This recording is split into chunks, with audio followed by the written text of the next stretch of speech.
Anda bersama saya Niluh Puspa di paruh kedua Sapa Indonesia Malam. Saudara Menteri Kesehatan Budi Gunadi Sadikin menegaskan rencana mendatangkan dokter asing ini tidak ada kaitannya dengan kualitas dan kemampuan dokter dalam negeri. Menkes menyebut tujuannya demi menyelamatkan 6.000 bayi kelainan jantung untuk dioperasi. Menkes menyebut saudara wacana datangkan dokter asing bukan karena merendahkan kemampuan dokter Indonesia, namun jumlahnya tidak mencukupi. Budi menekankan dokter asing bertujuan membantu 6.000 bayi yang mengalami kelainan jantung untuk segera dioperasi. Juga merendahkan kemampuan dokter kita enggak, dokter kita mampu. Masalahnya nggak cukup.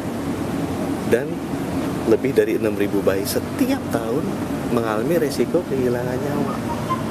Ya kita kan nggak bisa nunggu. Nah, kita datangkan dokter-dokter asing itu untuk membantu menyelamatkan nyawa ya 6.000 bayi dan 12.000 ibu-ibu. Dekan Fakultas Kedokteran Universitas Airlangga, Budi Santoso dipecat dari jabatannya. Diduga pemecatan akibat penolakan terhadap wacana pemerintah mendatangkan dokter asing ke Indonesia. Kabar pemecatan Profesor Budi Santoso tersebar seiring beredarnya informasi melalui grup WhatsApp dosen FK Unair Rabu malam, saudara. Budi berpamitan kepada seluruh anggota grup yang berisi, "Per hari ini saya diberhentikan sebagai dekan FK Unair. Saya menerima dengan lapang dada dan ikhlas. Mohon maaf selama saya memimpin FK Unair ada salah dan hilaf. Mari terus kita perjuangkan FK Unair tercinta untuk terus maju dan berkembang." Ketua Pusat Komunikasi dan Informasi Publik Unair, Marta Kurnia Kusumawardani, menanggapi pemberhentian Dekan FK Unair Budi Santoso. Kami kutip dari kompas.id, saudara. Marta menyatakan begini, alasan atau pertimbangan pimpinan Unair terkait dengan pemberhentian ini merupakan kebijakan internal untuk menerapkan tata kelola yang lebih baik guna penguatan kelembagaan, khususnya di lingkungan FK Unair. Ketua Umum terpilih Pengurus Besar Ikatan Dokter Indonesia menanggapi pemecatan Dekan Fakultas Kedokteran Universitas Airlangga karena diduga menolak wacana Menkes masukkan dokter asing ke Indonesia. Ini menyebut seharusnya semua warga negara boleh berpendapat. Ketua Umum terpilih Pengurus Besar Ikatan Dokter Indonesia, Slamet Budiarto, menyatakan semua orang boleh berpendapat. Sebagai seorang dosen, Slamet menilai penolakan Dekan Fakultas Kedokteran Unair untuk mendatangkan dokter asing dinilai punya alasan. Menurutnya yang jadi masalah adalah sosialisasi untuk apa dokter asing ini didatangkan. Dalam negara demokrasi semua orang boleh berpendapat, ya kan? Kalau ada wacana memasukkan dokter asing, ya, apalagi seorang dokter, ilmuwan, itu boleh menyampaikan pendapatnya. Dan mungkin beliau menyatakan menolak juga mungkin punya alasan-alasan tertentu yang secara ilmiah bisa dipertanggungjawabkan. Di ID sendiri juga kami sudah punya hitung-hitungan, Mbak, mengenai kebutuhan dokter, kemudian teknologi kesehatan, dan lain kami sudah punya. Yang jadi masalah adalah bahwa kita kan tidak atau belum pernah tersosialisasi. Pertama adalah mau mendatangkan dokter spesialis, itu spesialis apa, untuk apa, kita belum pernah tahu. Itu kan hanya pernyataan-pernyataan gimmick oleh seseorang pejabat negara. Dan saudara, ratusan sivitas FK Universitas Airlangga menggelar aksi damai. Mereka mempertanyakan alasan pencopotan Budi Santoso sebagai Dekan FK Unair karena dinilai tanpa melalui prosedur. Sivitas Fakultas Kedokteran Unair melakukan aksi damai di halaman FK Unair Surabaya, Jawa Timur. Mantan Rektor Unair yang juga ikut aksi menyebut tidak ada yang mendukung pencopotan Budi Santoso sebagai dekan. Ia meminta pimpinan mengembalikan jabatan sebagai dekan dan mengembalikan nama baik Budi Santoso. Pencopotan Budi Santoso juga dinilai tidak memenuhi persyaratan. Assalamualaikum warahmatullahi wabarakatuh. Justru membunuh seseorang di kalangannya yang sebetulnya membawa nama Yogyakarta menjadi baik, itu yang dan kemudian kita mengharap agar nama beliau dikembalikan nama baiknya sebagai orang yang betul-betul concern terhadap pendidikan dokter di Indonesia memproduksi dokter yang baik, dan sampai sekarang sudah terbukti bahwa kita termasuk kualitas dokter yang tertinggi ya. Kami hadirkan saudara terkait dengan data jumlah dokter. Ini data ini dari laman satusehat.kemenkes.go, di mana per tanggal 2 Juli 2024 dokter umum jumlahnya 124.360. Sementara untuk dokter spesialis di rumah sakit antara lain penyakit dalam, obgyn, anak, bedah, anestesi, radiologi, dan juga patologi klinik. Ini jumlahnya 31.708. Pemecatan dekan FK Unair diduga karena penolakannya soal dokter asing ke Indonesia. Lalu apa yang menjadi alasan munculnya wacana datangkan dokter asing ke Indonesia? Kita perbincangkan malam hari ini, saudara. Sudah hadir bersama kami melalui sambungan Zoom ada juru bicara Kementerian Kesehatan M. Syahril, dan juga ada Ketua Umum terpilih Pengurus Besar Ikatan Dokter Indonesia, Pak Slamet. Selamat malam. Ya, selamat malam. Salam sehat semuanya. Salam sehat.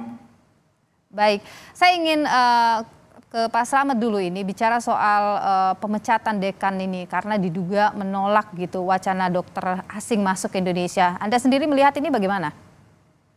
Ya, menurut saya tidak bijaksana perbedaan pendapat dihukum dengan hukuman seperti itu. Dan saya kira kita sebagai seorang pemimpin pasti akan klarifikasi dulu atau tabayun dulu mengapa beliau berpendapat seperti itu. Alasannya apa? Kalau ada misalnya salah, kita kan harus kasih surat peringatan dulu untuk tidak mengulangi. Tapi kalau kekuasaan kita tonjolkan, maka ya diberhentikan. Oke. Dan di negara demokrasi tidak baik. Tapi Pak Slamet, apakah soal wacana dokter asing yang akan dimasukkan ke Indonesia begitu, itu memang jadi perbincangan di antara para dokter? Dokter asing masuk Indonesia sudah berpuluh-puluh tahun, terutama di institusi pendidikan, yaitu dalam rangka transfer knowledge atau alih teknologi, itu sudah dilakukan. Sudah puluhan tahun. Sejak Undang-Undang Praktek Kedokteran 2004 juga sudah ada. Tetapi kita tidak tahu apakah dokter yang mau dimasukkan itu adalah untuk pelayanan juga. Sesuai dengan surat yang dikeluarkan oleh Kementerian Kesehatan kepada seluruh direktur rumah sakit vertikal, kan mereka Kementerian Kesehatan meminta kebutuhan dokter-dokter dari asing itu tadi. Tapi sekali lagi saya tidak tahu untuk apa gitu loh. Kalau misalnya tenaga ahlinya kurang atau tadi dikatakan atau dokter bedah jantung atau kurang, itu kan bisa dibicarakan dan bisa didistribusikan. Oke. Itu belum dilakukan begitu ya sejauh ini? Ya, itu belum dilakukan. Oke, saya ingin ke Pak Syahril dulu. Pak Syahril, bagaimana Kemenkes kemudian melihat soal dugaan ada dekan dipecat karena menolak dokter asing? Ya, terima kasih. Kami sebetulnya sudah buat press release ya, tadi kita bagikan kaitannya dengan ada dugaan atau dikaitkannya berita pemberhentian ini dengan kebijakan Kemenkes. Kami sudah menyampaikan bahwa pemberhentian Bapak Dekan ini sepenuhnya adalah kewenangan rektor. Tadi sudah disampaikan oleh Kepala Bagian Humas dan Komunikasi Publik. Saya kira kami tidak ingin berpolemik tentang adegan ini gitu ya. Nah, mungkin kita bicara aja kepada substansi mungkin. Oke, kalau begitu pertanyaan saya sambungkan dengan apa yang disampaikan oleh Pak Slamet tadi terkait dengan bahwa selama ini soal rencana masuk dokter asing belum ada kejelasan apa dan bagaimana itu, belum ada sosialisasi yang jelas. Itu bagaimana jawabannya Pak Syahril? Sebetulnya tidak pas ya kalau mengatakan tidak. Sebetulnya ini kan sudah ada masuk dalam undang-undang yang sudah disahkan, yaitu Undang-Undang 17 tahun 2023. Substansi tentang tenaga kerja asing atau dokter asing diatur dalam pasal-pasal itu, termasuk persyaratan, kemudian kompetensi, kemudian untuk apa dia masuk, sehingga tidak serta-merta dengan karpet merah, dengan privilege yang besar untuk memasukkan dokter asing ke sini. Nah, tadi Pak Slamet mengatakan ada surat dari Kementerian Kesehatan kepada rumah sakit vertikal terutama untuk itu adalah sesuai dengan apa yang ada di undang-undang, bahwa untuk mendatangkan dokter asing itu salah satu syaratnya adalah kebutuhan dari masing-masing institusi pendidikan. Jadi kalau itu dia butuh, ya itu mengajukan ke institusi induknya dan baru nanti dikaji apa betul kebutuhan itu harus didatangkan dari negara asing. Oke, tapi kalau data sementara ini Pak, berapa banyak yang dibutuhkan? Jadi kita kalau sudah mencatat di sini banyak tadi sudah dokter spesialis itu kan ada 49.000, tadi disebut 31.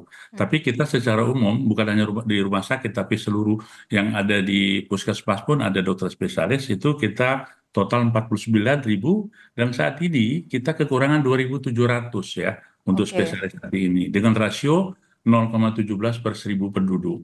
Oke. Nah, kebutuhan itu sesuai dengan prioritas kita, Mbak. Kita kan banyak sekali angka kesakitan dan angka kematian 4 kasus yaitu kanker, jantung, stroke, dan uronepro. Nah, Oke. ini yang kita intervensi untuk percepatan. Oke, jadi sekitar 2.000 begitulah ya Pak Syahril ya? 2.700 2.700 Pak. Dan Oke. dokter umum 120.000 ya kekurangan Oke, kita. baik. Pak Slamet, bagaimana dengan kebutuhan itu? Ini catatan loh dari Kemenkes bahwa memang ada banyak kekurangannya. Bagaimana? Terima kasih. Saya kira tadi yang disampaikan oleh Pak Syahril, dokter spesialis kurang 2.000, tapi faktanya justru Kementerian Kesehatan minta kepada rumah sakit vertikal yang justru di situ tempat pendidikan. Harusnya kan untuk daerah-daerah yang memang membutuhkan. Yang kedua, saya kira teman-teman Kementerian Kesehatan ada mishitungan deh tentang berapa sih kebutuhan dokter kita. Karena hasil dari data ID kami hitung bahwa total dokter seluruh Indonesia itu satu dokter banding 1.361 populasi.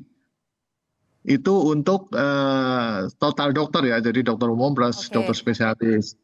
Kemudian untuk perbandingan spesialis kalau kita hitung rasio, itu satu dokter banding 5.636 populasi. Kalau kita pangkas habis dengan rasio, cukup. Tetapi kan untuk menghitung kebutuhan tidak hanya dengan rasio, dengan geografis, dengan daerah-daerah timur yang belum ada. Dengan rasio yang sudah cukup bahkan berlebih, maka tugas kita adalah melakukan distribusi ke daerah-daerah tadi.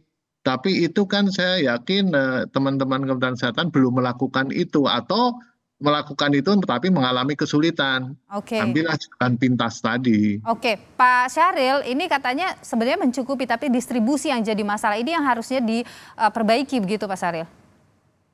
Jadi sebetulnya masalah SDM ini itu kan ada dua ya, makanya kita melakukan transformasi sumber daya manusia kesehatan, yaitu kekurangan jumlah maupun distribusi, Mbak. Yang dua-dua hal ini harus kita lakukan dalam transformasi ini.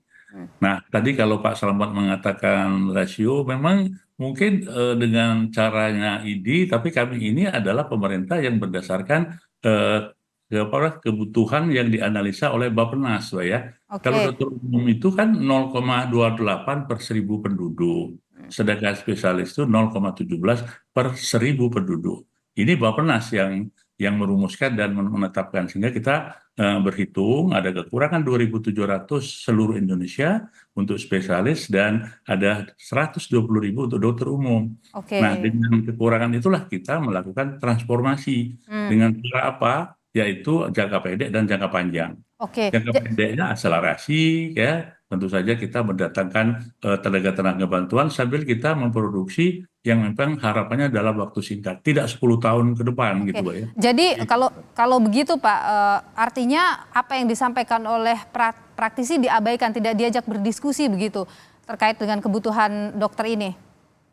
Oh, gitu Pak. Jadi sebetulnya kita membuat rumusan ini kan seperti Bappenas kami itu selalu mengundang para ahli. Dalam hal ini mungkin kolegium, fakultas kedokteran, institusi yang terkait. Sehingga muncullah angka itu sebagai angka-angka nasional yang harus kita buat program kerjanya di jangka panjang. Dan tentu saja ini berkaitan dengan anggaran yang harus dikeluarkan negara, berapa banyak per tahun untuk kegiatan-kegiatan di dalam transformasi SDM ini gitu loh Mbak. Oke, sudah ada hitung-hitungan yang matang begitu katanya Pak Slamet. Pak Slamet bagaimana? Matang ya, karena ini kan kaitannya dengan akuntabilitas negara Pak ya, apalagi atas APBN ya. Oke, Pak Slamet singkat saja, ketika sudah disebut ada hitung-hitungan matang, bagaimana ID melihat ini?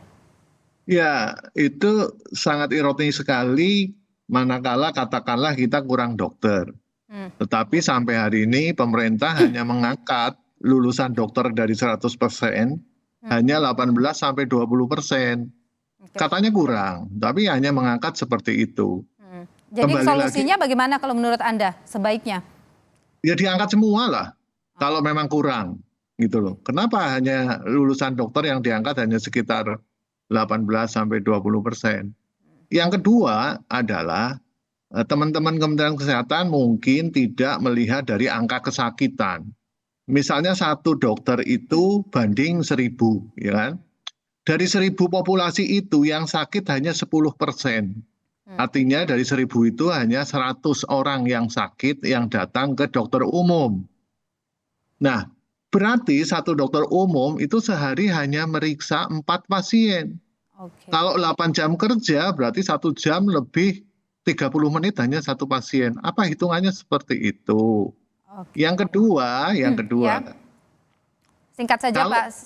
kalau berdasarkan angka kesakitan kita hitung, saya sampaikan lagi bahwa WHO itu bukan membuat standar 1:1.000. WHO itu melakukan pemetaan. Jadi 1:1.000 itu adalah bukan standar atau resolusi rekomendasi WHO, tapi itu hanya pemetaan aja beberapa negara maju. Oke. Tapi di Indonesia hitung ini sudah cukup. Kami siap melakukan pertemuan dengan pemerintah, hitungan-hitungan kita. Oke. Ini yang Jangan sampai di kelak kemudian hari terjadi pengangguran profesi dokter. nah, itu yang Kenapa wong saat ini aja nggak 100% diangkat? oke. Apalagi nanti ditambah. Makasih. Baik, terima kasih Pak Slamet Budiarto, Ketua Umum terpilih Pengurus Besar Ikatan Dokter Indonesia, dan juga terima kasih juru bicara Kementerian Kesehatan Pak Syahril. Tentu saja kita berharap ada komunikasi yang baik di antara pemerintah dan juga praktisi agar keputusan-keputusan yang diambil itu bermanfaat dan tidak saling merugikan. Terima kasih Bapak-bapak sudah berbagi pandangan di Sapa Indonesia Malam.